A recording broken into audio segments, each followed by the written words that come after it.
Hola chicos, ¿cómo están? Buenos días.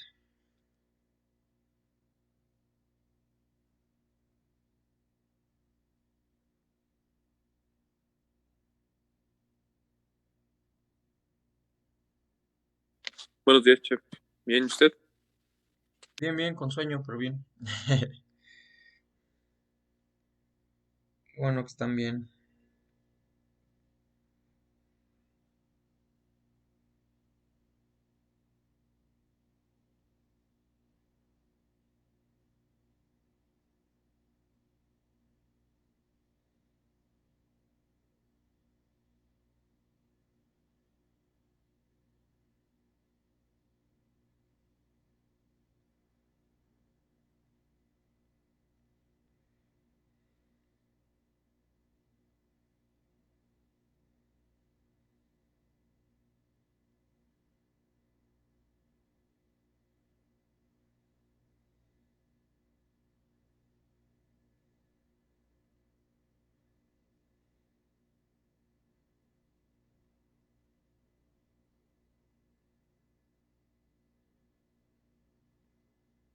Vamos a darle unos 2 minutitos, un minutito a ver si se integra el resto.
Sale, vamos a pasar lista.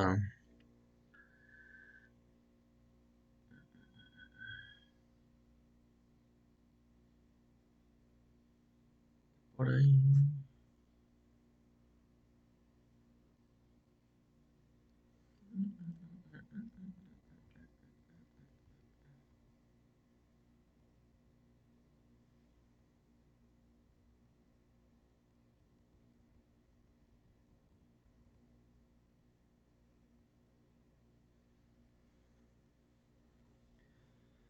Ok.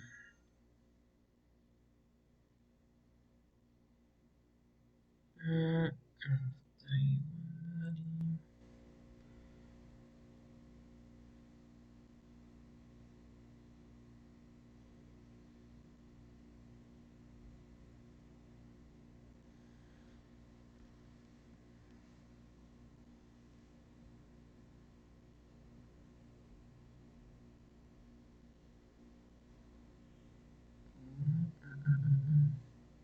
Vientos.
Ok, bueno, vamos a comenzar. El día lunes nos habíamos quedado en esta parte, creo que como dos diapositivas adelante, pero bueno, vamos a retomarlo desde este punto, que es la importancia de la microbiología para el aseguramiento de la inocuidad de los alimentos. Sale que es, bueno, un factor, pues de gran importancia dentro de lo que es el tema o la temática como tal de la materia, ¿no? Bien, entonces tenemos que algo como un dato importante es que la tarea más importante de la microbiología es explicar la importancia para el hombre, los animales y las plantas de diferentes procesos que tienen lugar en los microorganismos. ¿Sale? Tenemos entonces que los microorganismos como agentes geoquímicos, para ello nos dice que desde la época de los estudios de Winogradsky, se sabe que los microorganismos realizan unas funciones geoquímicas de gran importancia. Se van a citar dos ejemplos de importancia. Nos dice que el nitrógeno disponible para la formación de materia orgánica, lo que es porque los microorganismos de género Rhizobium son capaces de producirlo en su forma biológica utilizable a partir del nitrógeno atmosférico utilizable por las plantas y los animales. Es decir, que las plantas como tal son responsables o van a tener procesos de gran importancia dentro de la vida humana. ¿Sale? En este caso vamos a entender que eh, entonces el nitrógeno siendo uno de los em, pues, de los gases más importantes que puede haber dentro del aire, hablando desde el punto de vista de cualquier planta y en específico también desde de las frutas y verduras que utilizan el nitrógeno como uno de los factores más importantes para su reproducción. Al mismo tiempo, si no existe como tal en la atmósfera, las plantas tienen la capacidad de aprovechar el nitrógeno que existe o las partículas que existen para convertirlo y hacerlo parte de sí mismo. Por otro lado, tenemos que otro segundo ejemplo nos dice que se retoma a eras geológicas anteriores a las que la atmósfera del planeta era fuerte reductora. La acción de bacterias fotosintéticas generó niveles de oxígeno suficiente para que la atmósfera pasara de ser oxidante y permitiera el desarrollo de los organismos aeróbicos que conocemos. ¿Sale? Entonces, en pocas palabras nos dice que dentro de la evolución y el desarrollo de la atmósfera existió o dejó de ser en este caso lo que le llaman ahí oxidante, es decir, que no permitía como tal la vida aeróbica y desarrolló organismos aeróbicos que conocemos hoy en día, ¿sale? Es decir, que estos procesos permitieron que dejara de ser oxidante el ambiente para que posteriormente pudiera crearse vida, ¿sale? Esos son como procesos básicos que existieron dentro de la microbiología a través de la evolución. Posteriormente tenemos que entonces los microorganismos en biotecnología nos dice que en estos últimos años se han incrementado la utilización de microorganismos en aplicaciones biotecnológicas.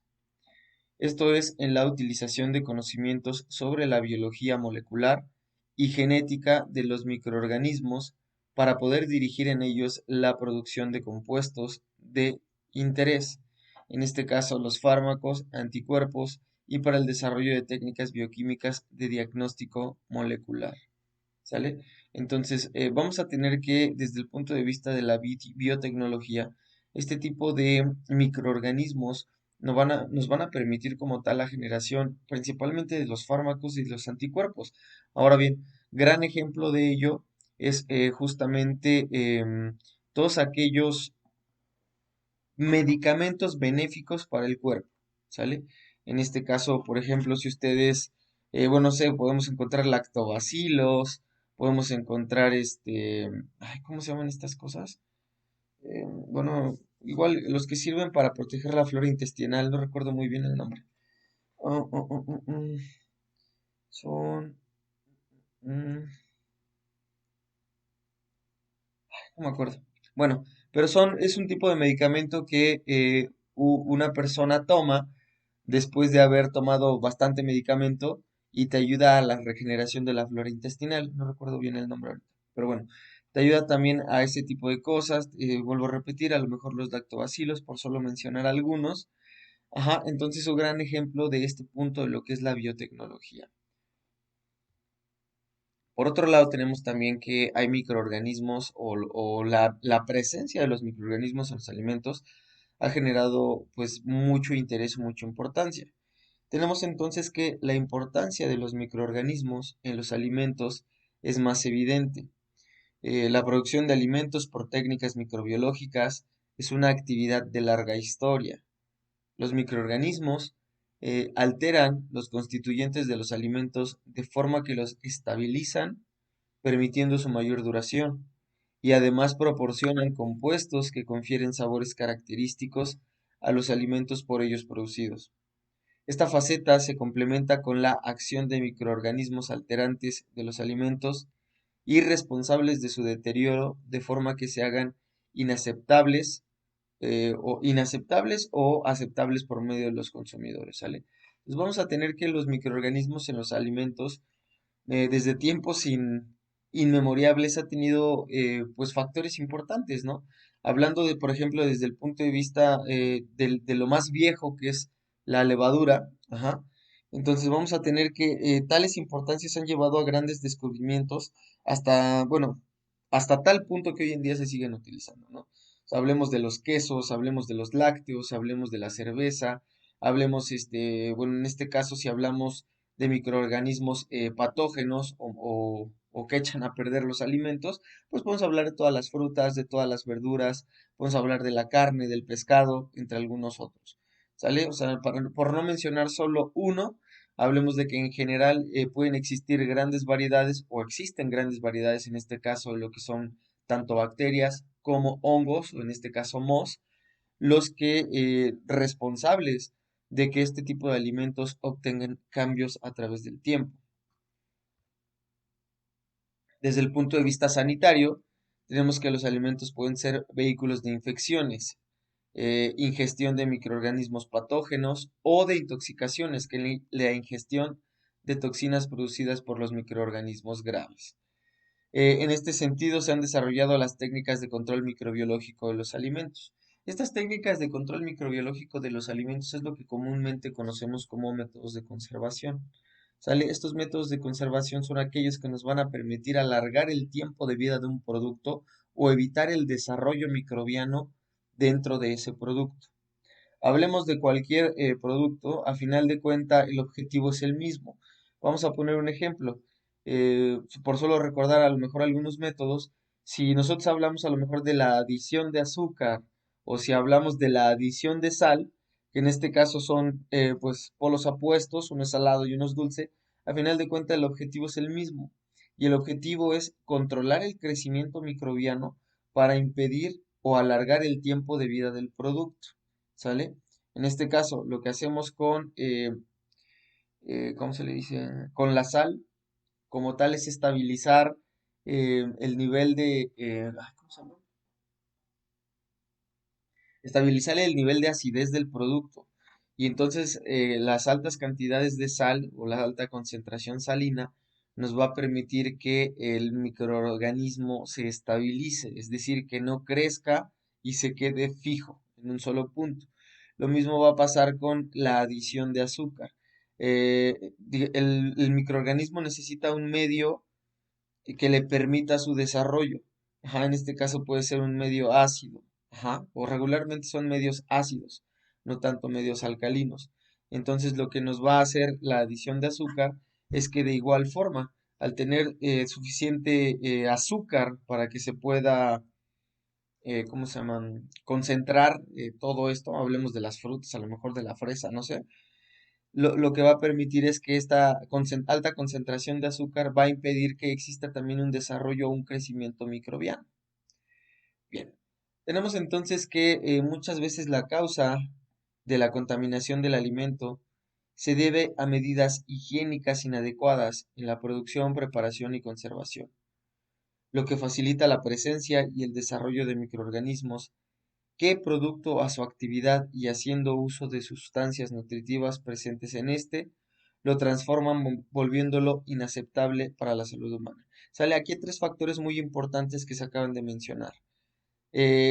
Condiciones inadecuadas para producción, preparación y conservación. Todo tiene que ver. Ujú. Principalmente cuando hablamos de factores de los alimentos, si hablamos de alimentos primarios, estamos hablando de los alimentos de la tierra o del mar, en este caso, que es materia prima. La producción también tiene un factor de gran importancia.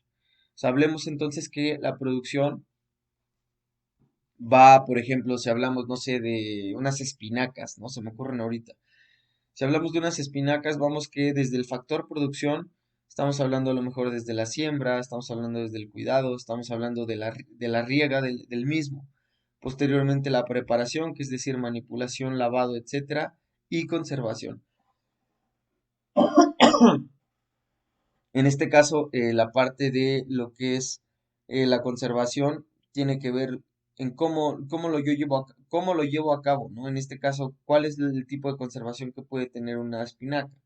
A lo mejor puede tener lo principal que es la refrigeración.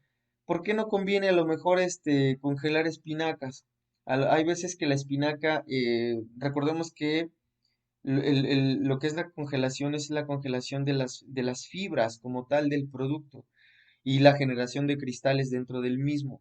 Entonces, cuando se genera una cristalización dentro del producto, en este caso de que estamos hablando de paredes celulares y fibras muy pequeñas, si lo sometemos a a una congelación fuerte, lo que va a suceder es que si existe una mala descongelación del mismo, vamos a tener un producto frágil, un producto que se va a romper a la primera y se va a hacer pedazos completamente, ¿no?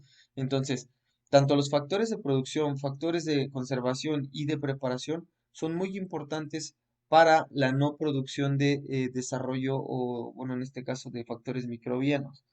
Eh, por ejemplo, en el punto de producción, el hecho de regarlas con aguas tratadas o el hecho de regarlas con aguas negras o también el mismo punto de utilizar malos productos a lo mejor bueno, agroquímicos, en este caso tiene que ver con nutrientes, tiene que ver con insecticidas, con cosas de ese tipo, que a final de cuentas si son mal empleados, también generan o pueden generar, en este caso, microorganismos patógenos para el producto, ¿no? Bien. Bueno, eso es en cuanto a a ciertas características que deben de tener los alimentos para, bueno, bueno, para volverlos aceptables o en este caso inaceptables para su consumo. Tenemos entonces que por esta razón es que una de las principales actividades en la conservación y elaboración de alimentos a partir de productos vegetales y animales es la reproducción de la contaminación de los mismos, sea biótica o sea abiótica. Perdón. Para poder llevar a cabo esta actividad es necesario lo siguiente: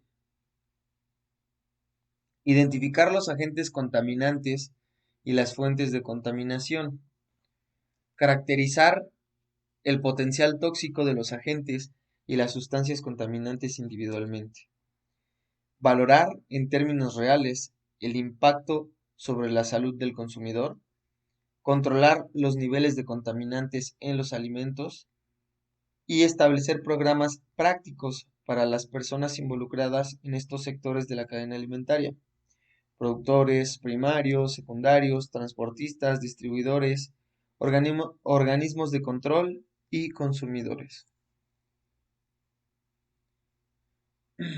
Tenemos entonces que para el aseguramiento higiénico sanitario de los alimentos, no solo debe tomarse en cuenta el reproducir alimentos sanos, organolépticamente aceptables, nutricionalmente adecuados, sino garantizar que dichos productos no se contaminen a causa de agentes biológicos, químicos y físicos, en este caso durante su producción, durante el transporte, durante el almacenamiento y durante la distribución.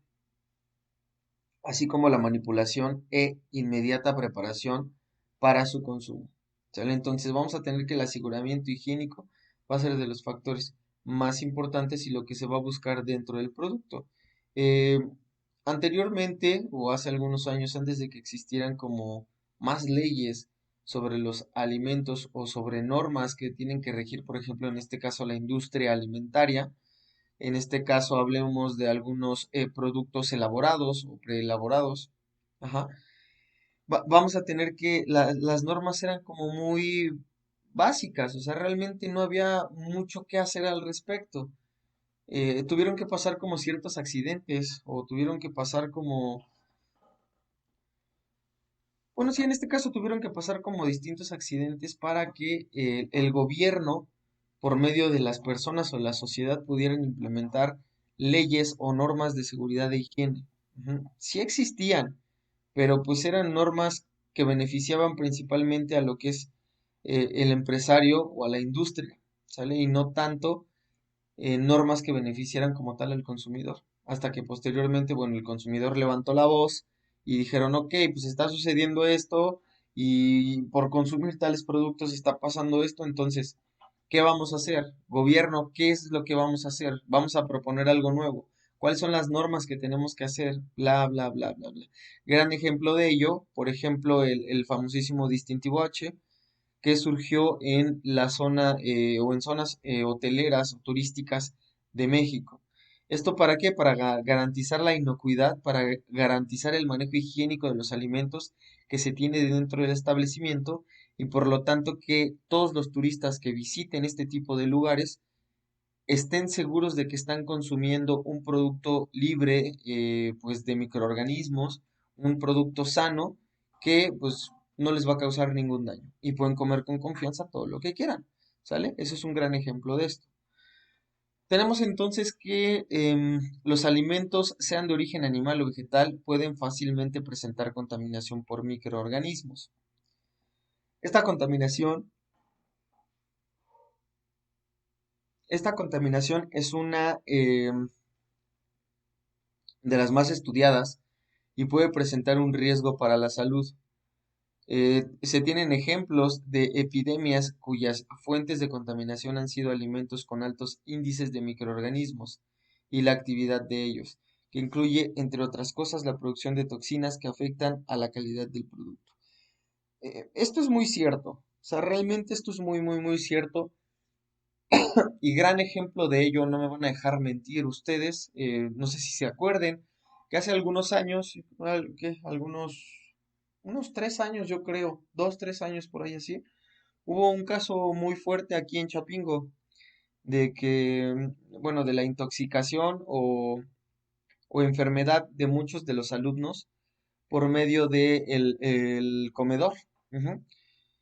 Bueno, posteriormente ya dentro de lo que fue la investigación y yo también me enteré por otros medios, que pues bueno, todo se había debido a que la manipulación como tal del pollo había sido pues un caso importante, porque cerca de 200 alumnos, algo así, no recuerdo muy bien, cerca de 200 alumnos se habían enfermado, creo que de salmonela o salmonelosis, no recuerdo muy bien, por medio de, en este caso, el consumo de pollo en mal estado, ¿no?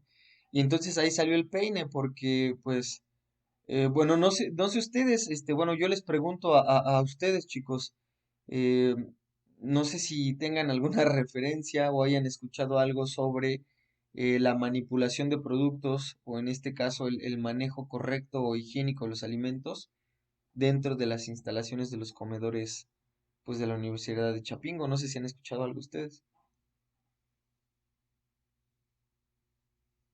Yo sí había escuchado eso que dice Chef y también creo que años antes, no sé si hubo una intoxicación Ajá,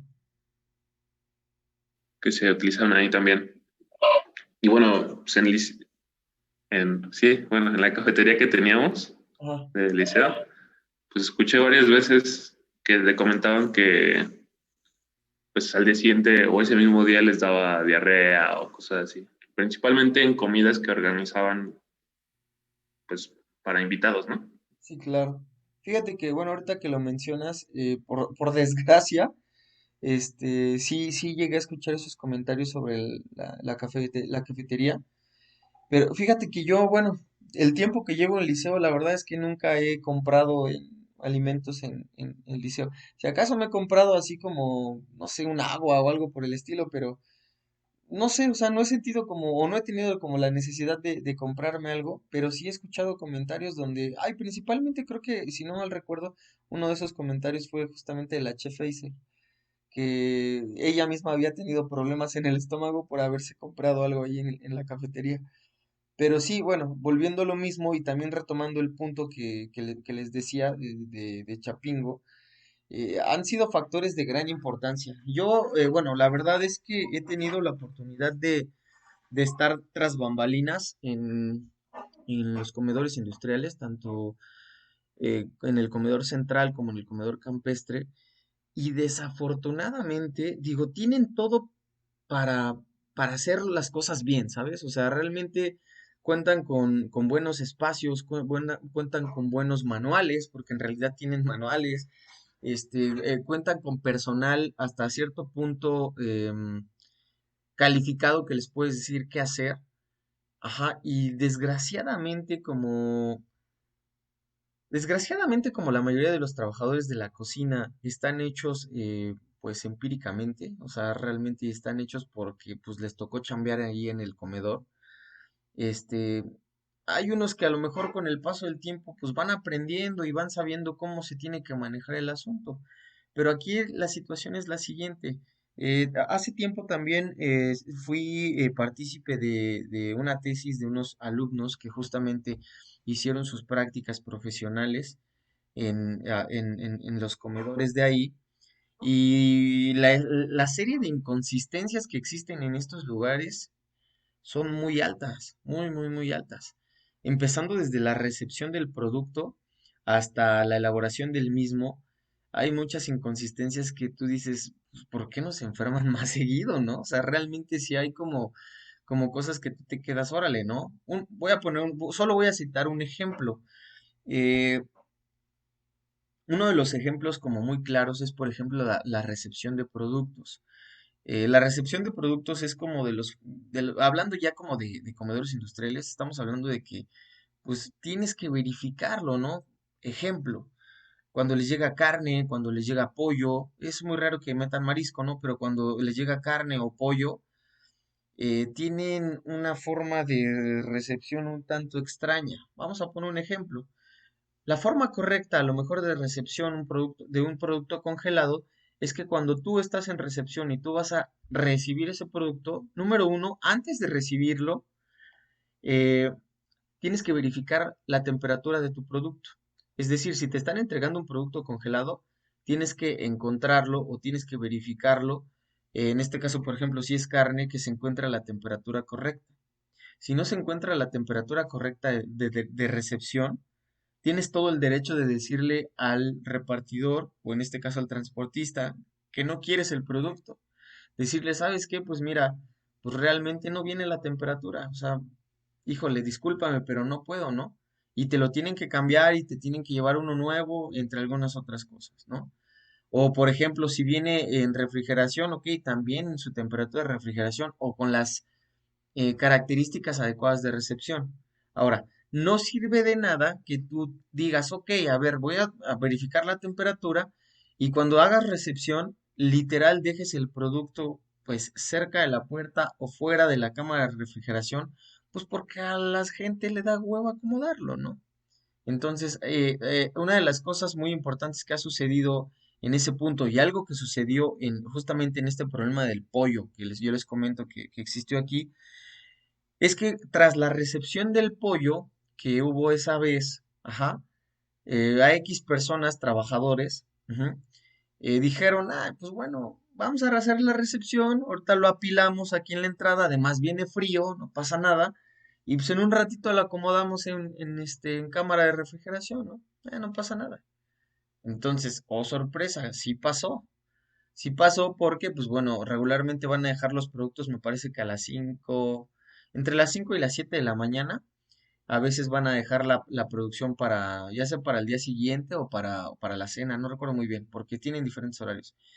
Entonces, pues resulta que tras el mal manejo del pollo desde el inicio de la conservación, o en este caso la refrigeración, pues desde ahí se suscitó todo esto, todo este asunto pues bueno, las infecciones microbianas que hubo en los estudiantes, ¿no? Pero bueno, eh, es un tema para nunca acabar. La realidad es que hubo como muchas cosas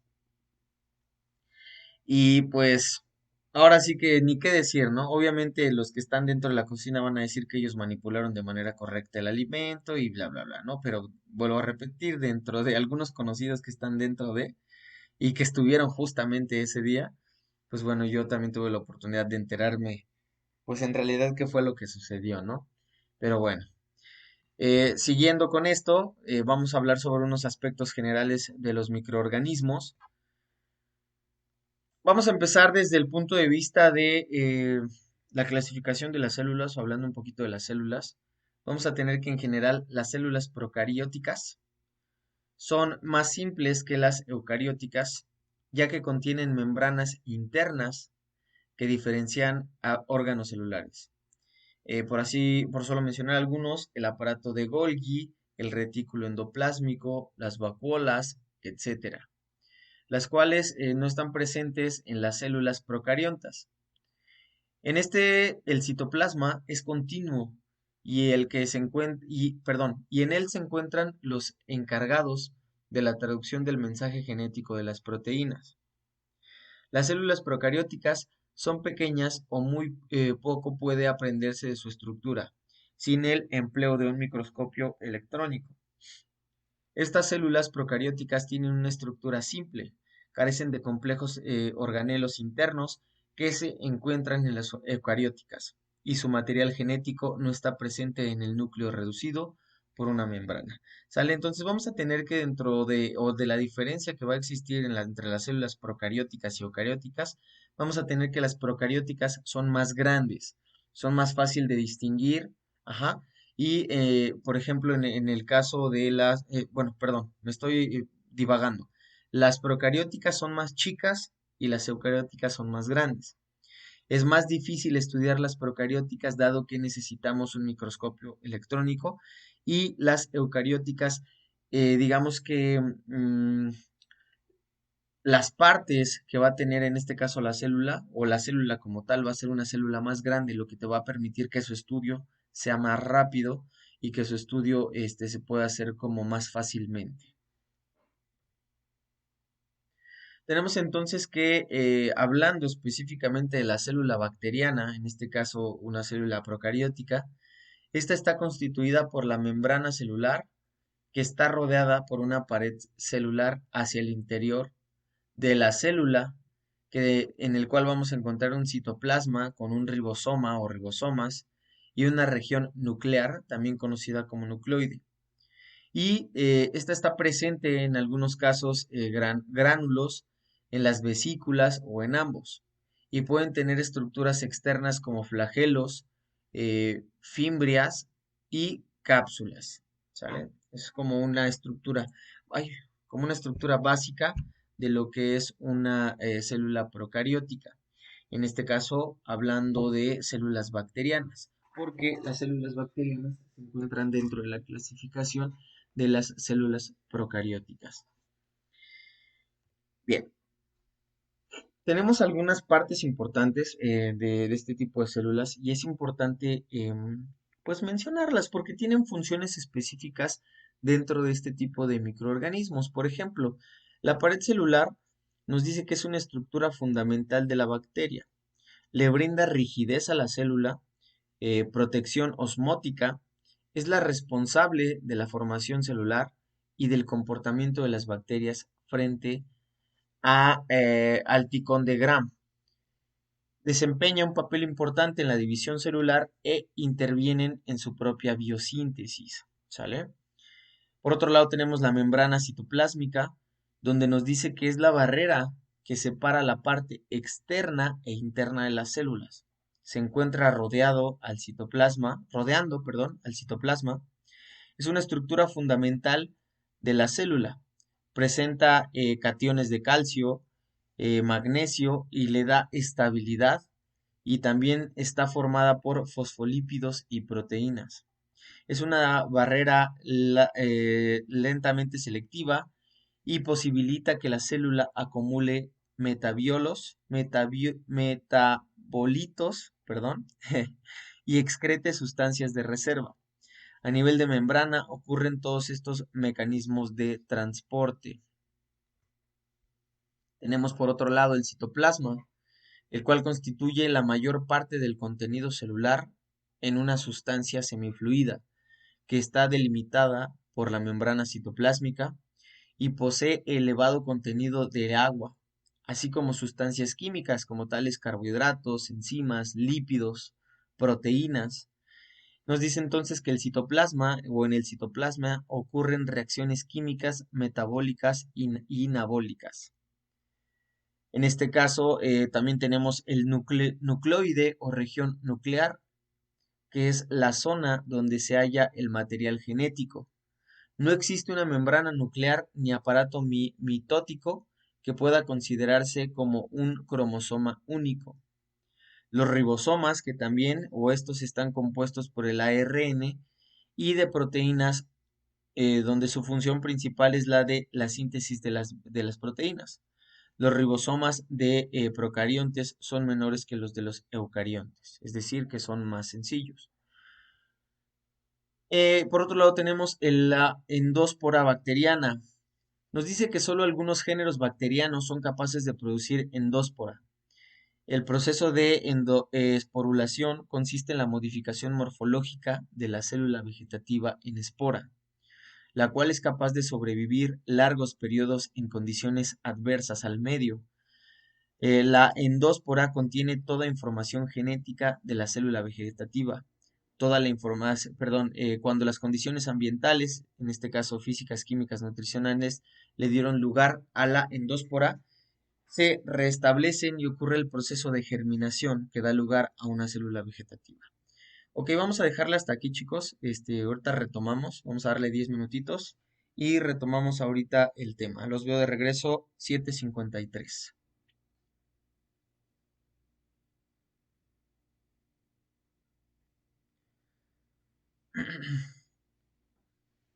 Sale pues. Bueno, entonces ahorita los veo de regreso. Ya va a terminar.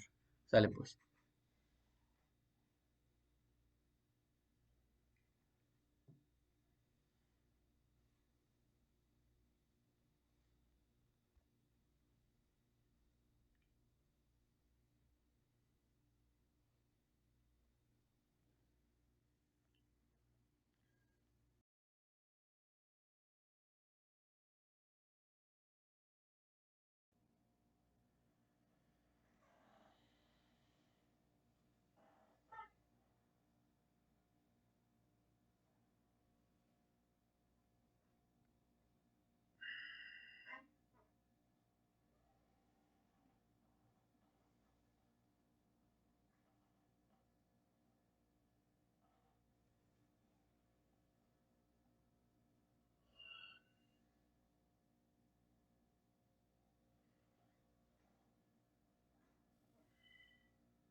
Ok, vamos a retomar donde nos habíamos quedado.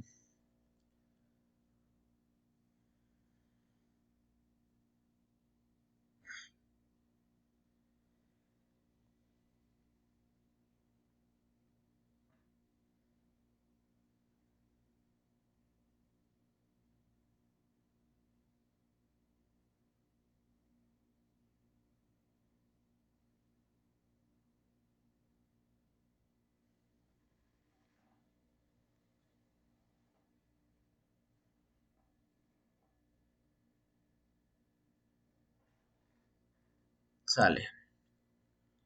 Ah, ah, ah, ah,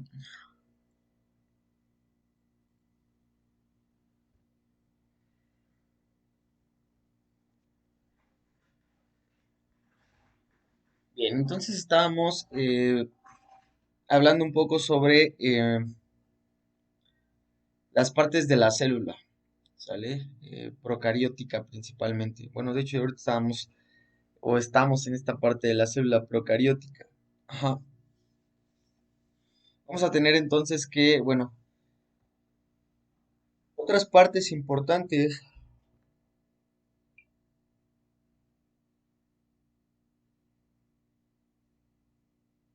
otras partes importantes que va a tener en este caso la célula bacteriana o la célula procariótica son los flagelos, ¿sale?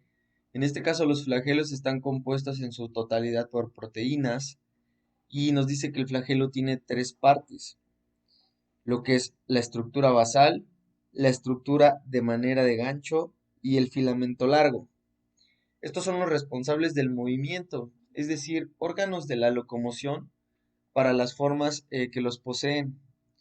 Estos son submicroscópicos y observan al microscopio óptico con tinciones especiales. Se conocen tres tipos de ordenamiento. El monótrico, que es un flagelo polar simple, el lofótrico, que es un flagelo polar múltiple, y el perítricos, en este caso que son los flagelos distribuidos en la totalidad de la célula. Por otro lado, también se tienen las fibrias o el pili, ajá, que son apéndices rígidos de la superficie bacteriana, estructuras mucho más pequeñas y finas que los flagelos. Sobre, solo se observan al microscopio electrónico. Se diferencian dos tipos de pili, el sexual y adhesinas, y estas permiten a la bacteria adherirse a las células. Por otro lado están las células eucarióticas. Estas células eucarióticas nos dice que son el resultado de una simbiosis establecida hace muchos millones de años entre las células procarióticas que han dado lugar a las mitocondrias y a los cloroplastos y a un núcleo eucariótico, el núcleo de nuestras células. A causa de esta simbiosis, ciertos agentes quimioterápicos que son activos frente a procariotas pueden resultar tóxicos para eucarióticas al interaccionar con sus mitocondrias. La célula eucariótica, las que tienen un núcleo verdadero, presentan estructuras intracelulares bien definidas, rodeadas por una membrana y denominadas organelos celulares. Un ejemplo de estos organelos son el núcleo, la mitocondria y los cloroplastos. Tenemos entonces que las células de los organismos superiores, tanto los vegetales como los animales, son eucarióticas. En general, el tamaño de la célula eucariótica es mucho mayor que el de las células procarióticas. La división celular y la reproducción sexual son también complejos. Ay, me hice bolas. La división celular y la reproducción sexual son también más complejos que las eucarióticas, que en las procarióticas. ¿Sale? Entonces vamos a tener que, como tal, la estructura fundamental de las células procarióticas, pues van a ser estructuras simples, ¿sale? En el caso de las eucarióticas estamos hablando de que son células más complejas que van a tener todavía un poco más de división celular, entre algunas otras cosas. Bien, hablando de manera general igual, las bacterias, tenemos que las bacterias son organismos procariotas unicelulares que se encuentran en casi todas las partes de la Tierra. Son vitales para condiciones realmente extremas de temperatura y presión. El cuerpo humano está lleno de bacterias. De hecho, se estima que contiene más bacterias que células humanas. La mayoría de las bacterias que se encuentran en el organismo no producen ningún daño, al contrario, algunas son beneficiosas. Una cantidad relativamente pequeña de especies son las que causan enfermedades. Entre las características principales de las bacterias está lo siguiente. Están contenidas por una pared celular. Siguiente es que poseen ambos tipos de ácidos nucleicos, tanto ADN como ARN. El tamaño de las bacterias varía mucho según la especie. Algunas bacterias son muy diminutas, en cambio otras son tan grandes que casi se perciben a simple vista. Sin embargo, las dimensiones de la mayoría de ellas son intermedias entre estos dos extremos. La unidad de medida para las bacterias es la micra, que equivale a 0.001 milímetro, es decir, la milésima parte de un milímetro y se representa por G. ¿Sale? Entonces, cuando hablamos de bacterias, en este caso, o los científicos, investigadores, se refieren a bacterias, se va a representar por G, pero bueno, no la bacteria, sino en sí la unidad de medida que se utiliza para la bacteria. Se va a reflejar por G y así es como se va a estar utilizando. De hecho, en la mayoría de todos los estudios, cuando se plasman este tipo de unidades de medida, pues bueno, se utiliza G. Y a veces es un poco complicado, ¿no? Porque bueno, si cuando llegamos a leer sobre eso, nos quedamos así como de, pues, ¿qué rayos es G, no? O sea, ¿por qué le está diciendo la unidad de medida? O es más, ni siquiera sabemos que se dirigía o se dirigen hacia la unidad de medida hasta que, pues bueno, lo conocemos. Tenemos entonces que las bacterias pueden ser aerobias o anaerobias, móviles o inmóviles. Bueno, también patógenas. En este caso, son las causantes de enfermedades del organismo, ajá, ya que lo invaden. Pero también existen bacterias saprófitas, es decir, que viven libres en la naturaleza, se nutren de materia orgánica e inorgánica, siendo responsables de la transformación de la materia orgánica en mineral. ¿Sale? En este caso de los ciclos de ¿qué es N? No me acuerdo. ¿Se acuerdan de los elementos químicos, chicos? Ahorita ando perdido. ¿Nitrógeno? ¿Sí es nitrógeno? Ando perdido en eso. Sí, sí es nitrógeno, gracias. ¿Sale? Y en este caso, lo que es C, que también es carbono.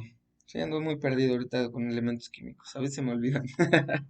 ¿Sale? Bueno, que son los que se encuentran principalmente son los que se encuentran principalmente en la naturaleza. Bien, tenemos entonces aquí una estructura de una bacteria y se distinguen diferentes componentes.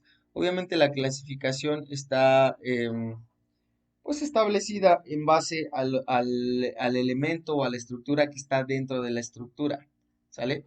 Entonces, por ejemplo, en este caso tenemos la pared celular, que es la pared pues externa, tenemos la membrana citoplásmica, tenemos dentro de esta membrana citoplásmica citoplasma, ribosomas y también tenemos en lo que es el nucleoide. Y dentro de lo que es el nucleoide tenemos el flagelo. Posteriormente tenemos las fimbrias, la cápsula, en este caso en facultativas esporas, perdón, la cápsula en facultativas, las esporas de manera inconstante y los plásmidos, ¿sale? Son como las formas que va a tener, o en este caso la estructura, las partes que va a tener una bacteria, pues, normal, ¿no? O sea, cualquier bacteria. Ay. Bien, por otro lado tenemos esta parte de lo que son los mohos. Igual, hablando como generalidades de lo que son los mohos, tenemos que los hongos o mohos son talófitas, sin diferenciación estructural en raíces, tallos y hojas. Están desprovistos de clorofila, por lo que son heterótrofos, que obtienen su alimento de las materias muertas como saprofitos y se nutren con o como parásitos sobre huéspedes vivos. ¿Sale?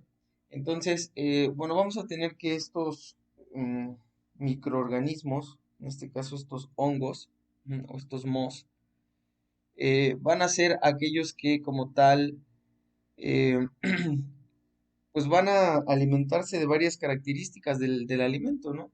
Principalmente, bueno, es chistoso, pero principalmente cada o este tipo de microorganismos se alimentan del azúcar. Ujú. O sea, del azúcar de todos los productos. Hablemos de las frutas, hablemos de las verduras. Pues, es lo que sucede. Yo hace tiempo, voy a dar un ejemplo que pongo como muy claro. Independientemente de que sea un alimento natural o una materia prima, no todos tienen la misma descomposición. Ajá. Por ejemplo, no es lo mismo una zanahoria, no es lo mismo una lechuga y no es lo mismo a lo mejor una naranja, ¿no? Desde el punto de vista en esto de los microorganismos, o sea, no es lo mismo. ¿Por qué? Porque, por ejemplo, si hablamos ya desde el punto de vista de la putrefacción o pues sí, del deterioro del producto, si hablamos de lechuga, la lechuga lo único que va a hacer es que literalmente se va a chupar y casi casi va a desaparecer. Si acaso se puede poner un poquito negrita, pero pues hasta ahí. O sea, realmente no es como que le suceda gran cosa a la lechuga. Y posteriormente tenemos la zanahoria. La zanahoria está como en el punto medio, o sea, ni muy, muy, ni tan, tan. A veces le salen como algunos puntos negros, pero pues es este reflejo de que se está echando a perder. Y por otro lado tenemos la naranja. La naranja que específicamente sabemos que llega a un punto donde se empieza a aguadar y llega a un punto donde empiezan a aparecer justamente estos bichillos que son pues los hongos o los mohos. Ujú. ¿Y esto por qué? Pues bueno, se debe obviamente a a las características que tiene como tal la fruta o la verdura. Ujú. En este caso, por ejemplo, pues dada su alta concentración en la naranja, a su concentración de azúcar en la naranja, pues es obvio que los hongos van a tener de dónde alimentarse y por lo tanto se van a generar mohos. Entre las características más importantes está que poseen una pared celular rígida que contiene quitina, glucano, manano y algunos otros polisacáridos. La membrana plasmática es rica en esteroles, ¿sale? En este caso que son algunos alcoholes. Su citoplasma presenta organelos, en este caso las mitocondrias, el retículo endoplásmico, por solo mencionar algunos, y además existe un flujo citoplásmico. Posee un núcleo verdadero, es decir, un núcleo rodeado de membranas nucleares, y contiene varios pares de cromosomas. Los filamentos de ADN están unidos por puentes histonas y proteínas. Se cultivan solo en medios ácidos, donde se desarrollan lentamente, ya sea en forma de levaduras o de filamentos. ¿Sale? Entonces vamos a tener que estos medios ácidos van a ser como el factor de desarrollo. O sea, como tal no va a ser el factor de alimentación, pero sí el factor de desarrollo. Ay, perdón. Entonces, ¿dónde me quedé lentamente? Ajá. Ok, dice, eh, se cultivan solo en medios ácidos donde se desarrollan lentamente, ya sea en forma de levaduras o en forma de filamentos, en este caso lo que son hifas y o micelos. Y ahorita les voy a dar un ejemplo. Aunque el término mo no está definido bueno, o en este caso con precisión, la mayoría de los biólogos consideran como mos a los hongos pequeños, filamentosos, multinucleados y en ciertos casos pluricelulares. Muchos de ellos se reconocen en la apariencia algodonosa del micelio vegetativo. El organismo de los mohos está constituido por el micelio, que es un agregado de filamentos filiformes o hifas. Ujú. Estas hifas son de dos tipos funcionales. Tenemos las hifas vegetativas que penetran en el sustrato para absorber las sustancias nutritivas y las hifas fértiles que son aéreas que producen células reproductoras. ¿Sale?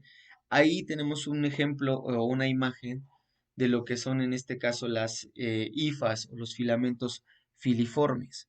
Ujú. Si nos damos cuenta, la estructura del hongo como tal son como mangueritas, ¿no? Y todas esas mangueritas son los que se les conoce como filamentos o hifas. Estas hifas son las que van a estar interconectadas o entrelazadas en sí para formar la estructura del producto. Las hifas son túbulos cilíndricos ramificados de diámetro variable, tabicados en este caso o no, constituidos por una pared celular rígida, delgada y transparente que contiene una masa citoplásmica multinucleada y móvil. Pueden tener una serie de elementos que cumplen diferentes funciones, como los rizoides que penetran en el sustrato primitivo en busca de alimentos. ¿Sale? Entonces, bueno, ahí tenemos una imagen como más acercada de lo que son las hifas o los filamentos que componen en este caso los hongos o las levaduras. Los micelios es un conjunto de hifas ramificadas, entrelazadas y de disposición variable. Los micelios pueden ser de la siguiente forma. Existen micelios aéreos o reproductores. En la parte del micelio que se proyecta por encima del sustrato y que se encarga de la función reproductora y de dispersión de la especie mediante las esporas. También tenemos el micelio vegetativo, que es la parte del micelio que penetra en el sustrato, ajá, la superficie del suelo, las plantas, el alimento, etcétera, para absorber sustancias nutricionales. ¿Sale? Entonces vamos a tener que los micelios aéreos o reproductores son aquellos que vamos a encontrar mediante esporas. Ajá. Y los micelios vegetativos son aquellos que vamos a encontrar arraigados a algo. Ajá. O en este caso que necesitan los sustratos de algo para poder no reproducirse, sino para poder crecer o para poder, en este caso, desarrollarse. Ujú. Por ejemplo, en este caso nos habla de superficies del suelo, plantas, alimentos, entre algunos otros. Por ejemplo, todos los hongos que nosotros encontramos, por ejemplo, en el campo o en el cerro, son porque crecieron mediante la absorción de sustancias nutricionales que justamente reciben del suelo. O, por ejemplo, en este caso, hablemos del cuitlacoche, que es el hongo del maíz. Ujú. Este hongo obviamente se va a desarrollar a partir de características o sustancias nutricionales de la planta. Ujú. Si hablamos a lo mejor, vuelvo a repetir el ejemplo de la naranja como tal, pues igual van a absorber o el moho va a absorber las sustancias nutricionales que tiene la naranja y por lo tanto se genera un moho o una descomposición, ¿sale?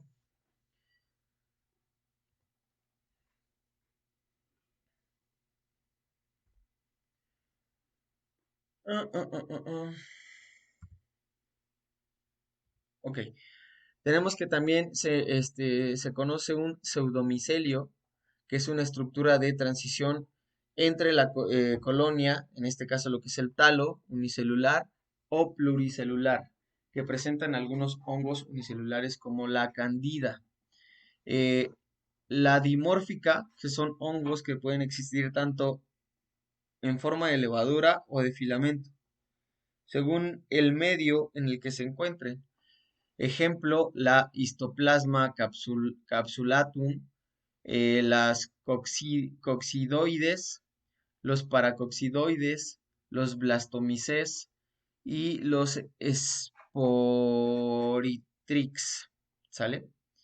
Este tipo de, bueno, de hongos dimórficos, así es como se van a presentar.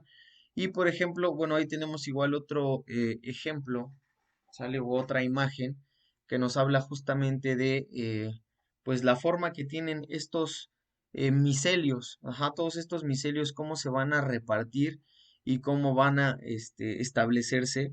En este caso, por ejemplo, como, bueno, en el ejemplo que tenemos ahí, cómo se va a establecer en el suelo, cómo va a crecer este micelio a través del piso.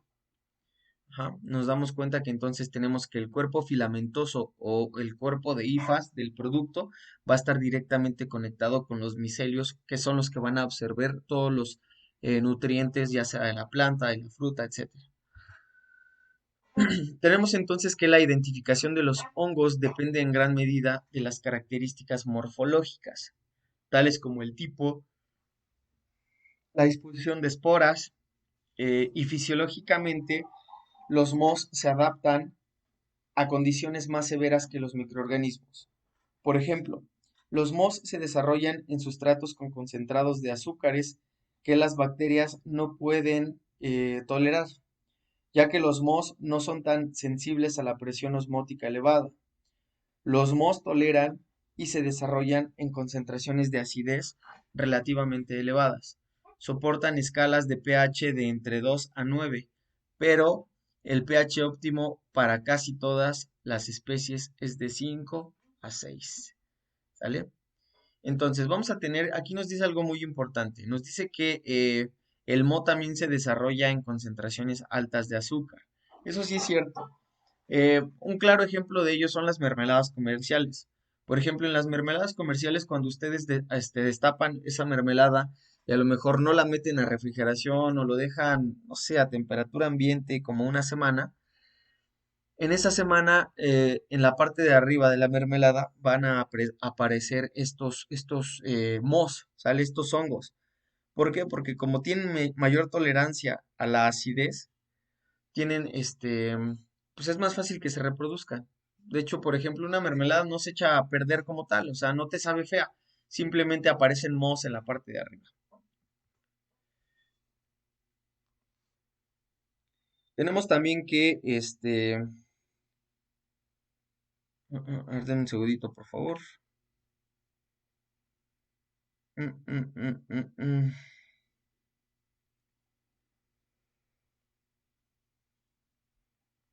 Ya, perdón. Tenemos también que casi todos los mohos son estrictamente aerobios. Su crecimiento lo incrementa la presencia abundante de O2. Se desarrollan en condiciones de temperatura variadas, pero entre 25 y 30 grados es la temperatura óptima para la mayor parte de las especies. Algunos hongos pueden crecer a 0 grados por lo mismo, dañar la carne, los vegetales en refrigeración. Algunos mohos termófilos se desarrollan a 62 grados centígrados. La glucosa es una fuente de carbono muy aprovechada por muchos mohos. Otros azúcares como la sacarosa y la maltosa, así como muchos compuestos de carbono orgánico más complejos como el almidón y la célula son utilizados por muchas especies. También se necesitan para su desarrollo pequeñas cantidades de hierro, fósforo, potasio, zinc, cobre y manganeso. Y bueno, también el molibdeno. Algunas especies necesitan también vitaminas.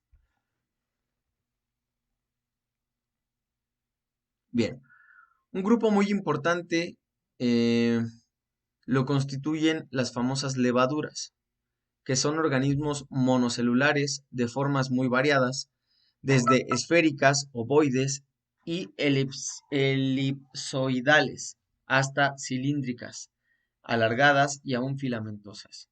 Su forma es una de las características más relevantes para distinguirlas. Tenemos entonces que la estructura que se puede observar, mm,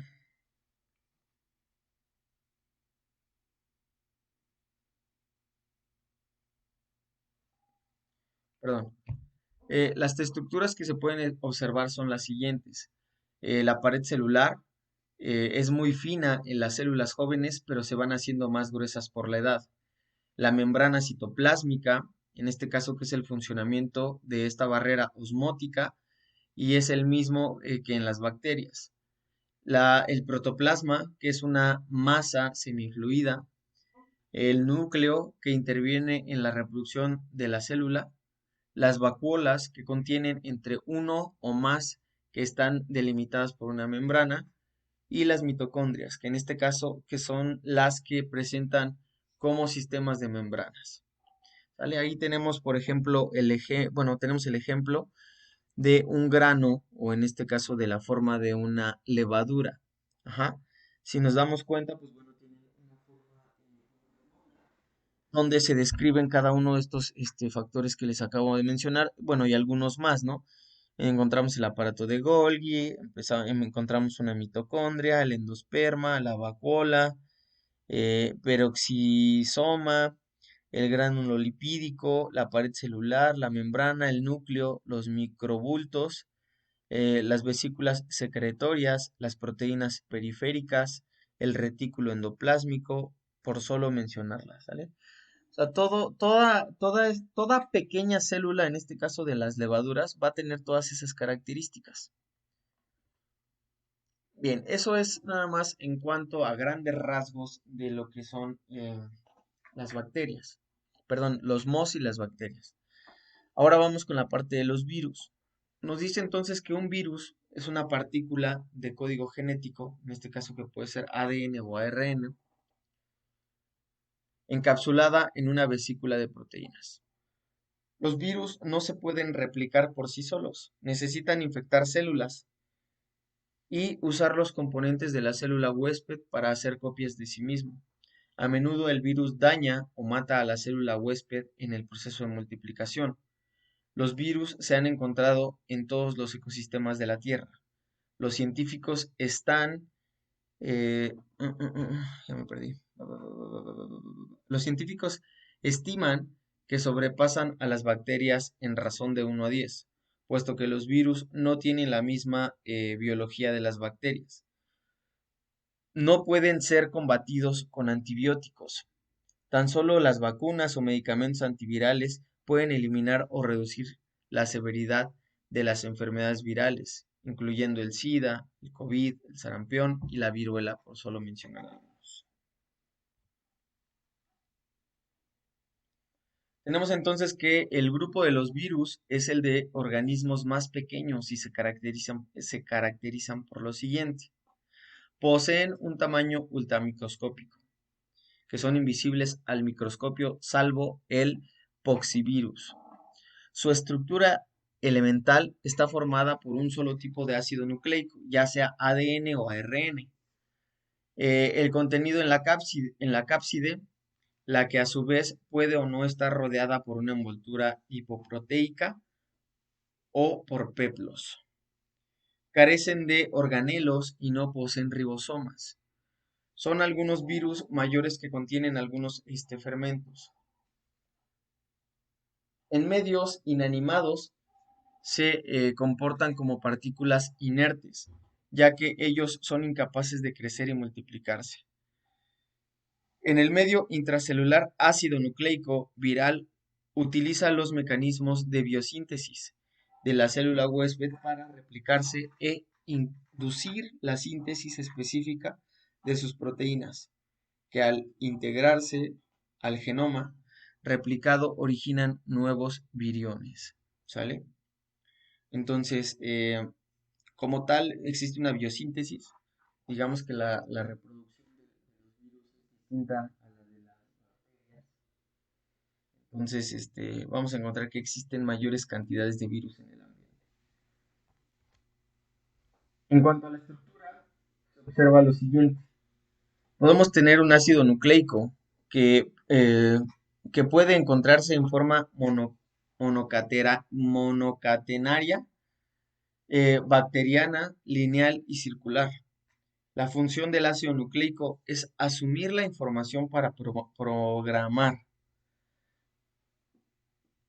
Sí, bueno, sí, la función del ácido nucleico es suministrar la información para programar en la célula huésped la síntesis de sus propios componentes. Por otro lado tenemos la capside, que es una cubierta proteica que rodea el ácido nucleico viral, protegiéndolo y facilitándole la penetración a la célula susceptible. Está compuesta por subunidades proteicas cuyas capsómeros, bueno, proteicas llamadas capsómeros, los cuales se acoplan siguiendo en orden simétrico que confiable al virus a su morfología particular.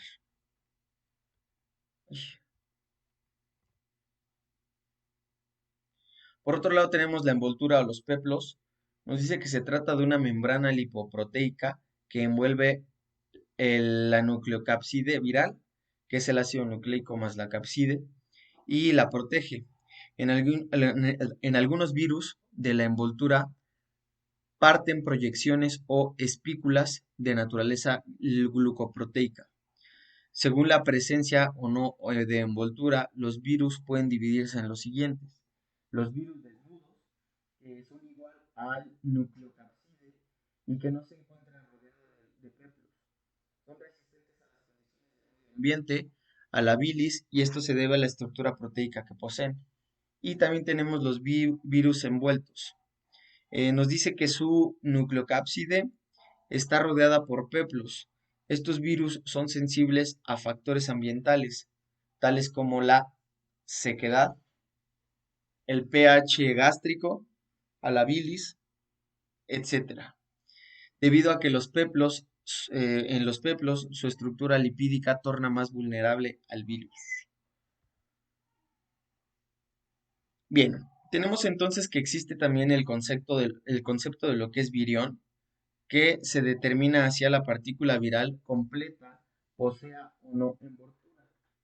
Tenemos el concepto de viroide, que es en lo particular de ARN o es la partícula de ARN sin proteínas que infectan a los vegetales. El concepto de prión es una partícula proteica infectante sin ácido nucleico que causa enfermedades en animales como encefalitis espongiforme, que es el mal de las vacas locas o el mal de la vaca loca. Bien, tenemos entonces que también existe una clasificación de los microorganismos. Considerando su organización celular, la clasificación actual de los microorganismos puede ser la siguiente. Número 1, las células protistas o eucarióticas, donde se incluyen las algas y los protozoarios, y algunos mohos del cieno, es decir, que son incluidos algunas veces en los hongos. Y la otra clasificación es las procariotas, que incluyen bacterias, cianobacterias, acerobacterias, por solo mencionar algunas. Nos dice entonces esta nota que los microorganismos estudian 5 grupos principales, lo que son las algas, los protozoarios, los hongos, las bacterias y los virus. Y nos dice también que los virus no llegan ni a siquiera ser células.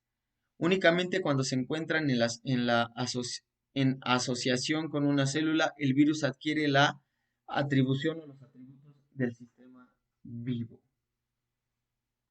Es decir, que una vez que estos virus o microorganismos, lo que sea, entran dentro del organismo, pues lo ideal es que se adaptan al mismo, se adaptan a su medio, se adaptan a la forma de alimentarse y pues bueno, a la reproducción. Bien chicos, vamos a dejarle hasta aquí, hasta este punto, hasta esta parte, esta nota. Faltan nada más 2 minutitos para terminar la clase. Vamos a dejar que termine como tal el tiempo. Y bueno, son las 8:33 va a terminar como 8:35 más o menos. Y los veo de regreso al 20 para las 9, ¿vale?